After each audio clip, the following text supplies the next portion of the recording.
Houston, we have a problem. Have any of you heard of that? Does anybody know what movie it comes from? Paula? Yep, that is correct. Most of us actually have heard that phrase or have used it at one time or another. This line comes from a movie from one of our native-born Oklahomans, which is Ron Howard. And that's who I'm going to speak about today. He is actually, being an avid movie watcher, his movies are some of my favorites. I'm going to really show my age, but I grew up watching a little fellow named Opie Taylor. And some of you see it now, but it's not because they're new. It's probably in black and white.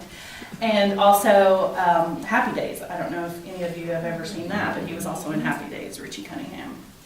So in 1960, well, at the age of 4, he was actually credited with his first movie debut, and that was in The Journey, and I've never seen that, so if any of you have, he was actually in that movie as well. He, I think he was 4, so I don't even know if he looked like Opie. So in 1960, at the age of 6, he was cast as Opie in the Andy Griffith Show, and that lasted 8 seasons.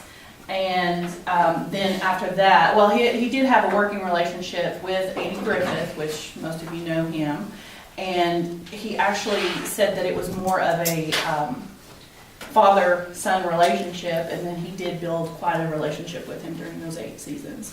And Howard also made special appearances in The Twilight Zone and other TV shows like Dennis the Menace, things like that. So he was very active in the acting growing up as a child actor. He did start at the age of 20 in Happy Days, which is odd because I think he was a teenager in that series. But that was in 1974. And then although he wasn't a child actor, he did, his passion really was in directing. So at the age, or during the Happy Days seasons, he actually got to direct some of the TV shows. So he was enjoying that part of it. But it wasn't until 1974, after he decided not to go, not to do any more of the Happy Days series, even though it continued on, he decided he wanted to delve into his film career, or directing career. And he went through several producers trying to get them to, let him direct a movie. He wrote a movie, and I've actually never seen this either, Grand Theft Auto. It's not the game, but he actually wrote that and produced and directed it. So that was his first film, and he wrote it and he directed it. So that's pretty impressive.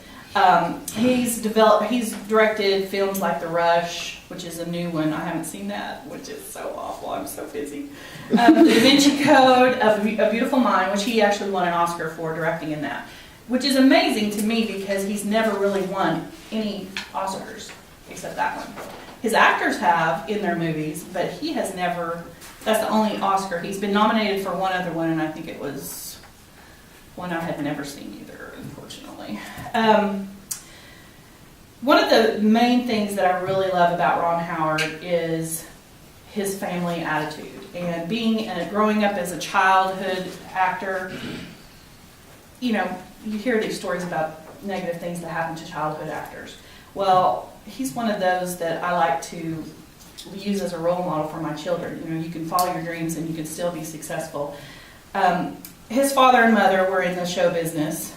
Ron Howard actually has 4 children, and funny story is his oldest daughter Dallas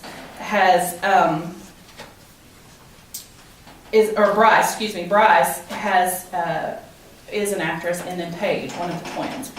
Dallas is the middle name of Bryce, and Carlisle is the middle name of Paige and Jocelyn, the twins, and then Reed Cross is his only son. Well, he's named the children's middle names after places where they were conceived. Well, Reed's middle name Cross was part of their street name.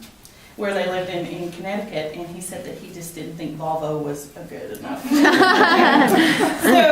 I'd like to leave you with a quote of Ron Howard, and basically it was in a Vanity Fair in 2006, and he said one of his greatest achievements is 48 consecutive years of steady television and film while preserving a rich family life.